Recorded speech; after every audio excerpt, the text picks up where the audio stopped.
पुण्यात्माओं, परमेश्वर कबीर देव जी ने स्वयं ही यहां आकर के ये ज्ञान सुलझाया और समझाया कि तुम काल के जाल में फंसे पड़े हो। परमात्मा की भक्ति के बिना तुम्हारा जीवन व्यर्थ है। क्या बताया करते थे प्रभु? मानुष जन्म पाय कर नहीं रट हरि नाम, जैसे कुआ जल बिना फिर बनवाया क्या काम। कबीर हरि की भक्ति करो, तज माया के चोजे, बार बार ना पाइयो ये मनुष्य जन्म की मौजे। मानुष जन्म दुर्लभ है ये मिले न बारंबार, जैसे तरवर से पत्ता टूट गिरे वो बहोर न लगता डार। कबीर संत मिलन को जाइयो, तज माया अभिमान, जो जो कदम आगे रखे ओहे यज्ञ समान। नाम रटत कन्या भली, साकट भलो न पूत, जैसे छेरी के गल में गलथना, जिसमें दूध ना मूत। राम रटत कोढ़ी भलो, चू चू पड़े जो चाम, ये सुंदर शरीर किस काम का, जा मुख नाही नाम। राम रटत दारिद्र भलो, टूटी घर की छान, ये सुंदर महल किस काम के, जा भक्ति नहीं भगवान।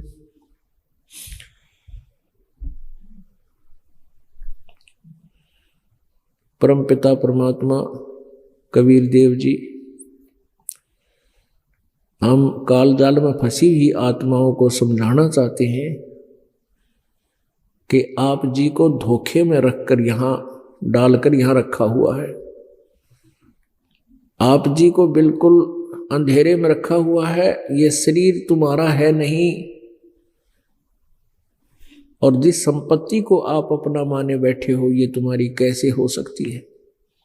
ये तो यही पृथ्वी है, यही वो एकड़ जमीन किले हैं, इनके ऊपर अरबों खरबों व्यक्ति अपना कब्जा कर कर मर गए, और यही इस वो जमीन पृथ्वी जो की तो यहीं पर है।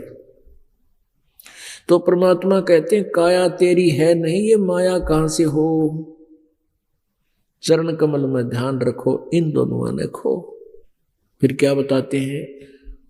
नंगा आया जगत में, नंगा ही तू जाए, बीच में ख्वाबी ख्याल है ये मन माया भरमावे।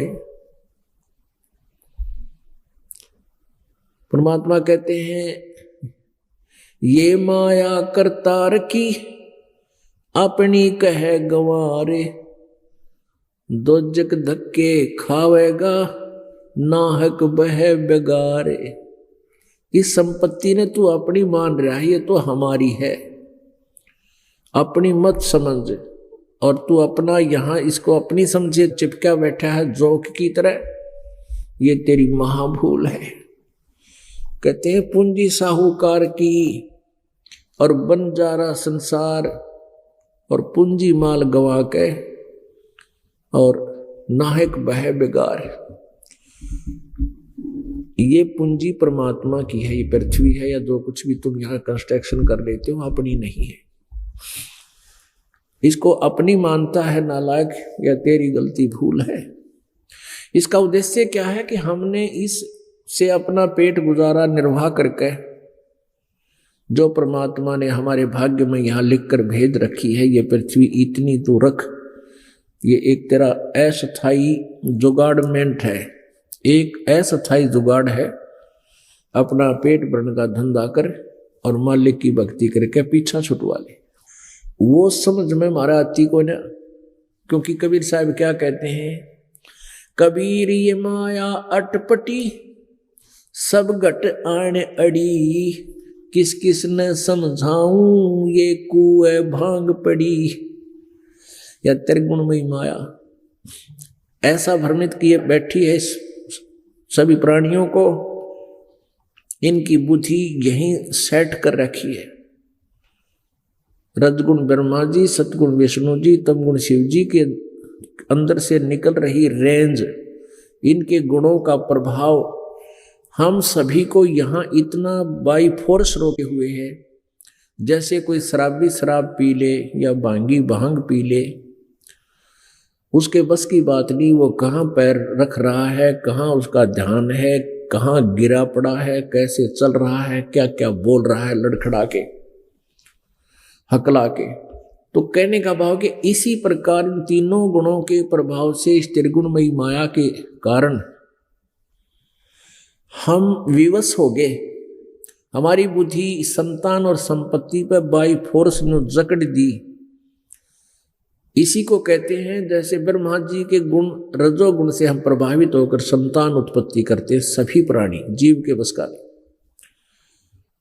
और फिर भगवान विष्णु जी के सतोगुण के प्रभाव से हमें एक दूसरे में जकड़े हुए हैं, एक दूसरे में ममता है, मोह है। ये जीव के बस का नहीं कि इससे बेसिक बात बना ले कि इश्ते हट जा। जैसे द्रोणाचार्य जी आचार्य थे, गुरु थे, और वो शिक्षा दिया करते थे कि मोह माया ममता नहीं करनी चाहिए, मोह माया सबकी बहुत भयंकर है, ये जीव की दुश्मन है, मोह नहीं होना चाहिए किसी पुत्र में, पुत्री में, संपत्ति में। और महाभारत के युद्ध में जब यूं कहा, युधिष्ठिर ने ये झूठ बोल दिया था कि अश्वत्थामा हिते, अश्वत्थामा द्रोणाचार्य जी के पुत्र थे। जब उसने ये शब्द सुने कि युधिष्ठिर अगर कह देगा मेरा बेटा मर गया, मैं मान लूंगा, क्योंकि अगले दिन द्रोणाचार्य ने युद्ध करना था और द्रोणाचार्य एक नंबर के बहुत बड़े धनुषधारी थे। श्री कृष्ण को पता था कि द्रोणाचार्य पांडवों की तकरीबन सेना ने खत्म कर देगा, इसलिए श्री कृष्ण ने यह चाल चली थी। यानी श्री कृष्ण में काल था, वो काल चाल चल रहा था कि युधिष्ठिर जाकर झूठ बोल दे तू कि अश्वत्थामा मर गया। लेकिन युधिष्ठिर नहीं माना कि मैं झूठ नहीं बोलना चाहता। तो फिर कहा झूठ नहीं बोलना चाहता तो कल तुम्हारी पराजय हो जाएगी, घर से बेघर हो जाओगे, तुम्हारी दुर्गति हो जाएगी। फिर उन्होंने स्कीम बनाई कि ऐसे एक अश्वत्थामा नाम का हाथी है कुंजर, और उसको मार देते हम तीर से। तो कह दिए द्रोणाचार्य के सामने कि अश्वत्थामा मर गया। तो आखिर में वो न्यू राज्य कर लिया। उस काल ने श्री कृष्ण में प्रवेश था कि तू न्यू कह दिए दबी सी आवाज में, भाई पता नहीं हाथी था या आदमी था। तो उसने क्या कहा था कि अश्वत्थामा हिते नर वा कुंजर, वो दबी आवाज में कह दिया, सुना को मन मन में कह दिया नर वा कुंजर। मनुष्य था या हाथी था, कुंजर माने हाथी। इस बात को सुनकर वो ही जो प्रतिदिन शिक्षा दिया करता लोगों को, अन्य को, पुत्र के मोह में युधिष्ठिर ने कह दिया तो सचमुच मर गया हो। कति टक्कर मारे नो डांगर की डाल रोए डडावे डड्डावे कति, और हताश हो गया। अगले दिन उठा नहीं गया उस पर सारे दिन, हल नहीं सका, वो गिर गया कति बेहोश की तरह होकर के। और बात बनाओ था दुनिया ने समझाया करता। ये तो कबीर परमेश्वर की कृपा हो, उसकी दया से ही जीव के अंदर यह भक्ति शक्ति आकर के इस ममता से, इस तीनों गुणों से कुछ उल्टा हटे। ये निष्क्रिय होंगे एंटीबायोटिक की साधना सिमरण भक्ति से, जो परमात्मा बता रहे इन मंत्रों के जाप से फर्क बहुत पड़ेगा।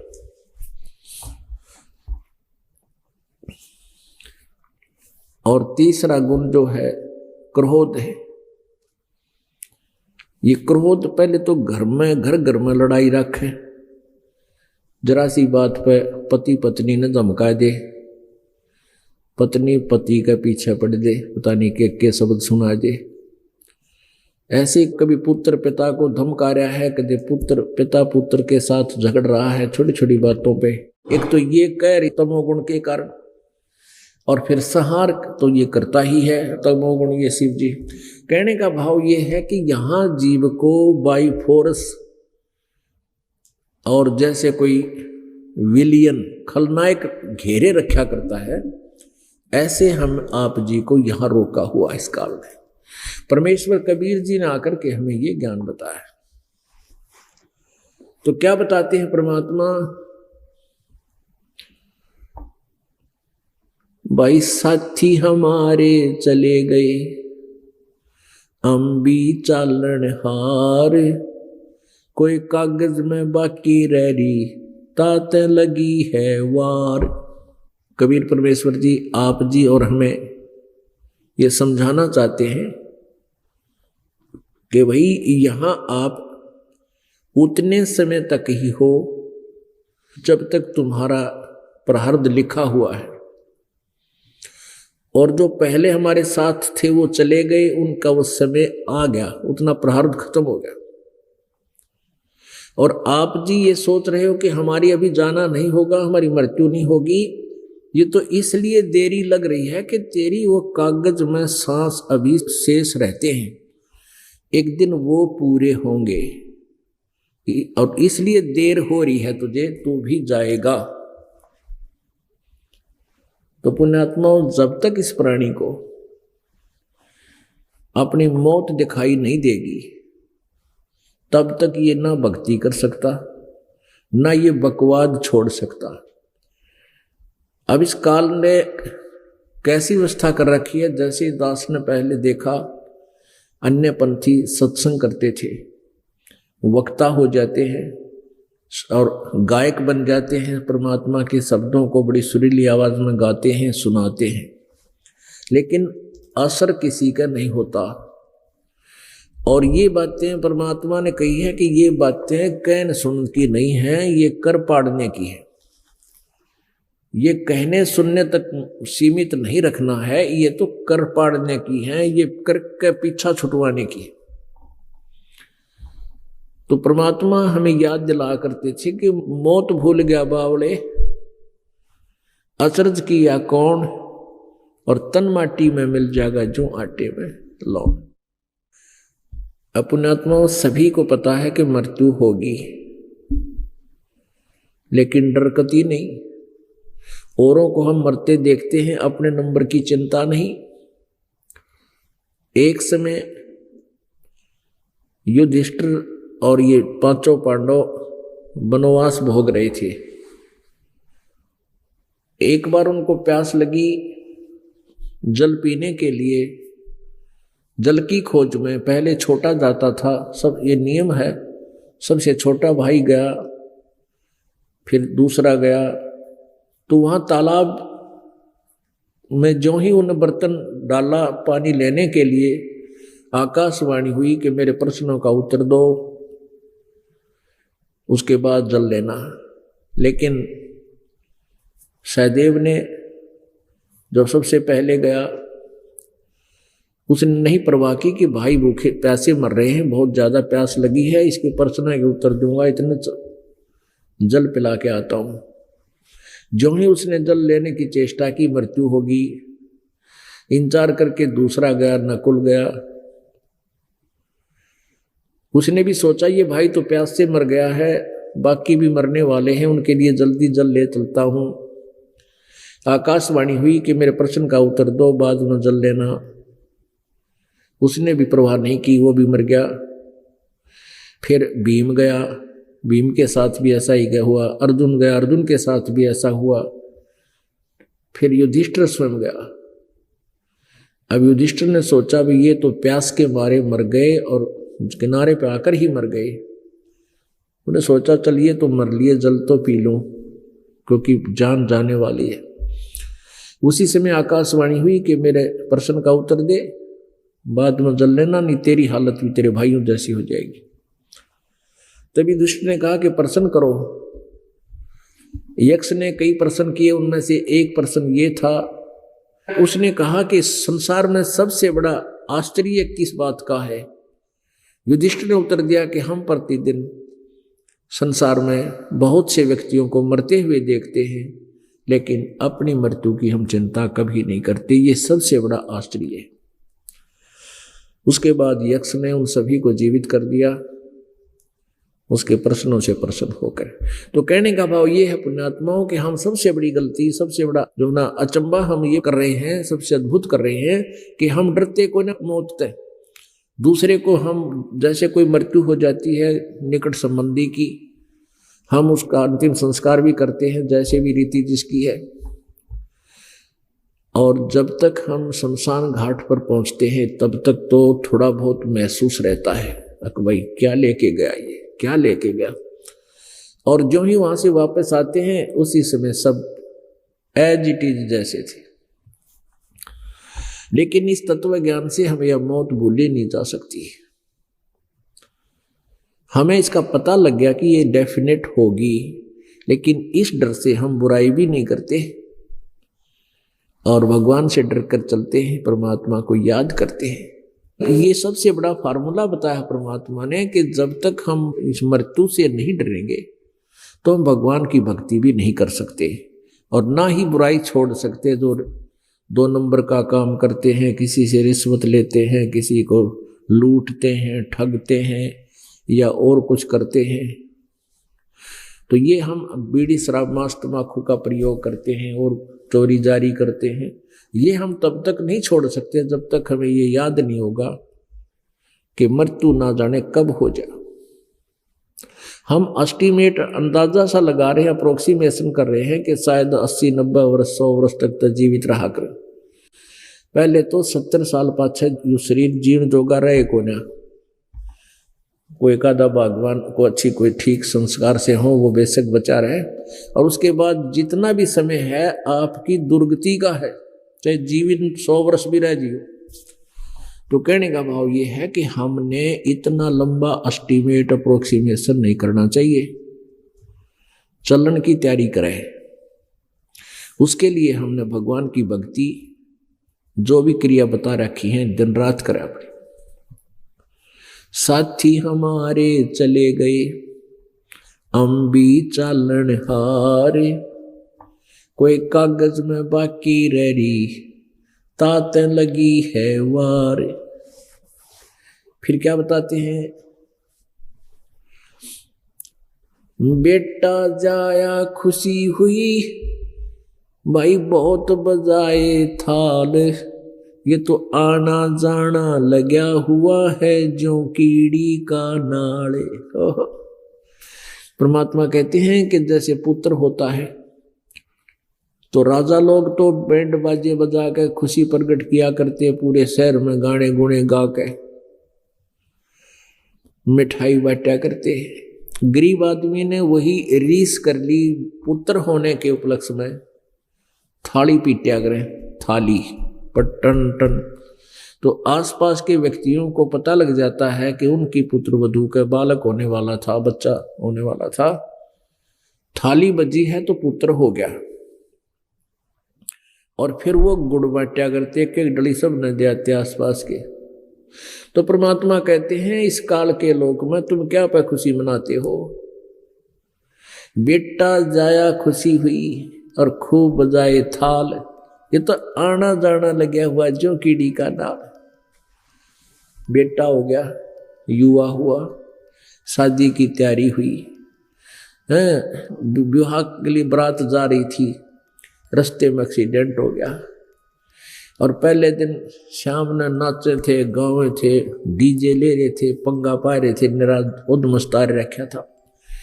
और सुबह वो लड़का भी मर गया जिसका ब्याह था, 5-7 और साथ में मर गए।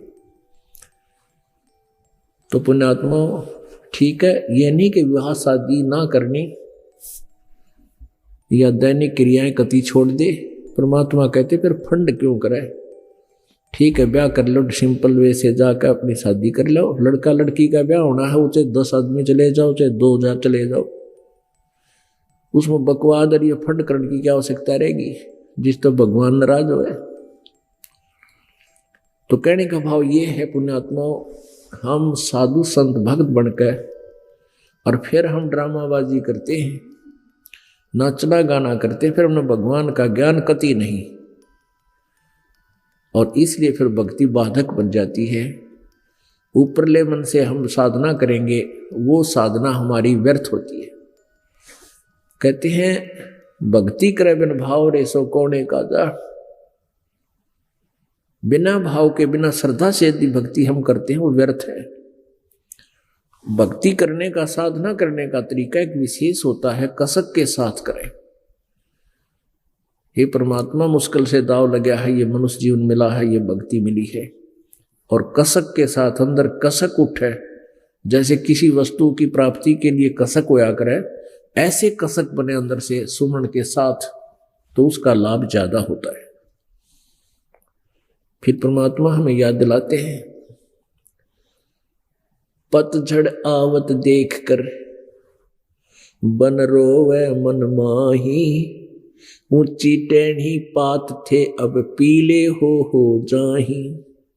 एक उदाहरण देते हैं संसार का, जैसे संसार रूपी वृक्ष है और उसमें से ये पत्ते टूट टूट कर गिर रहे हैं। जैसे एक परिवार समझो, एक परिवार है और परिवार का एक सदस्य मृत्यु को प्राप्त हो रहा है, पता लग गया है कि इसको कैंसर है या कोई और भयंकर असाध्य रोग है, उसको भी पता लग जाता है तेरी मृत्यु होगी। घर वालों को भी चिंता होती है, वो भी दुखी होते हैं, और फिर वो सोचता है कि हे भगवान, अब मैं कहाँ जाऊंगा। पूरे परिवार को छोड़कर जब ये चलता है प्राणी, जिसके ऊपर सारा जीवन व्यर्थ कर दिया, वो साथ नहीं जा रहा है, अकेला जा रहा है, तब वो सोचता है, रोता है, भगवान अब ना पता कहाँ जन्म होगा, कौन से पशु पक्षी के शरीर की प्राप्ति होगी। तो क्या बताते हैं, तो अन्य जो वहां आने वाले, उसको मिलने वाले सांत्वना दिया करते हैं, एक ही बात कहते हैं, भाई तो एक दिन सब ने मरना है, सभी ने जाना है यहाँ से, क्यों चिंता करता है, या तो कोई पीछे रहा ना कोई आगे रहेगा। उसको थोड़ा सा दिल डट जाया करे, उसका कि दिल डट जा, यू मर जा आराम तय, इतनी सी बात है बस, और समाधान कुछ नहीं उनके पास। उसके लिए परमात्मा ने एक उदाहरण दिया कबीर जी ने, कि पात झड़नता यूं कहे, पात झड़नता यूं कहे, सुन भई तरवर राय, अब के बिछुड़े नहीं मिले, ना जाने कहां गिरांगे जाए। ये मान लीजिए कि जैसे एक सदस्य घर का बिछुड़ता हुआ कह रहा हो कि भगवान ना मेरा कहाँ जन्म होगा, कित गिरूंगा जाके। तो उसके लिए परमात्मा बताते हैं, तरवर कहता पात से, सुनो पात एक बात, यहाँ की यह रीति है, एक आवे एक जात, एक आवत एक जात। तो यहाँ की एक रिवाज है इस काल के लोक की, जन्म और मृत्यु सदा बनी रहेगी।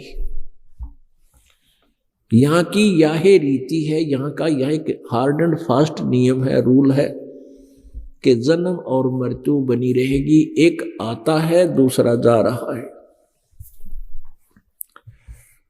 इसके समाधान के लिए परमात्मा ने हमें बताया है,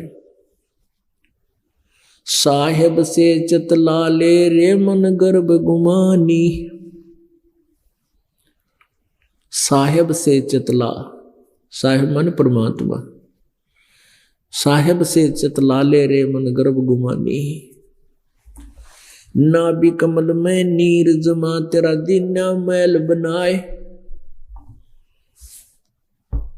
नैन नाक मुख द्वारा देही नक्सक साज बनाया,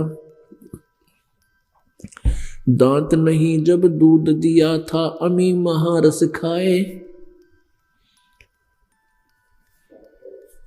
बाहर आया भरम बुलाया बाजे तूर सनाए, तू ही तो छोड़ दी अब चला अधम किस राहे। फिर क्या बताते हैं, भाई 12 वर्ष खेलते बीते फिर लीना ब्याह कराए, तरुणी नारी से घर बारी चाल्या मूल गवाए।